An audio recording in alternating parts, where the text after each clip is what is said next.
আশা করি তোমরা সবাই বুঝেই গেছো যে আমরা মায়াপুরে এসেছি। গীতা ভবনে আসার সময় দেখি রাস্তার দুপাশে অনেক রকমের ফুল গাছ দিয়ে সাজানো আছে। আর এখানে তো অনেক গাঁদা ফুলের গাছও লাগানো আছে, কিন্তু এখনো ফুল হয়নি। হালকা শীত পড়লেই ফুল হবে। আমাদের এখানে রুম বুকিং করা ছিল না, তাই আসার পর ফার্স্ট আমরা একটা রুম বুকিং করি। একটা রুমেই আমরা 4 জন থাকবো, যার জন্য 550 টাকা পার নাইট হিসেবে 2 দিনের জন্য আমরা বুকিং করলাম। আর এই হলো বুকিংয়ের ফর্ম। এখানে রুম নিতে হলে অরিজিনাল আইডি প্রুফ লাগবেই। তারপর আমরা লিফটে করে 4 তলায় পৌঁছে গেলাম, কারণ আমাদের রুম দিয়েছে 4 তলায়। 4 তলায় আসার পর আমাদের শুরু হলো রুম খোঁজা।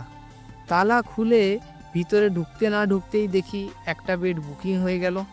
550 টাকায় খুব সুন্দর রুম দিয়েছে। রুমে আমাদের 4টে বেডই আলাদা আলাদা দিয়েছে। 550 টাকায় যতই রুম আছে সব 4 বেড। তাছাড়া আরও অনেক রকমের রুম আছে, আর 4 জনের বেশি হলেও তার জন্য আলাদা রুম আছে। কিছুক্ষণ রেস্ট করার পর হালকা ফ্রেশ হয়ে বেরিয়ে পড়লাম কিছু খাওয়ার জন্য। আমাদের বাইরেই যেতে হবে, কারণ এই টাইমে কিছুই পাবো না গীতা ভবনে। বাইরে যাওয়ার আগেই আমরা রাত্রের ভোগ খাওয়ার জন্য কুপন কেটে নিলাম। একটা কুপন মাত্র 45 টাকায় পাওয়া যাচ্ছে, আর রাত্রে ভোগে এই সব কিছু থাকবে। তারপর চলে এলাম বাইরে। কিছু দূর এগিয়ে একটা রেস্টুরেন্টে পৌঁছালাম।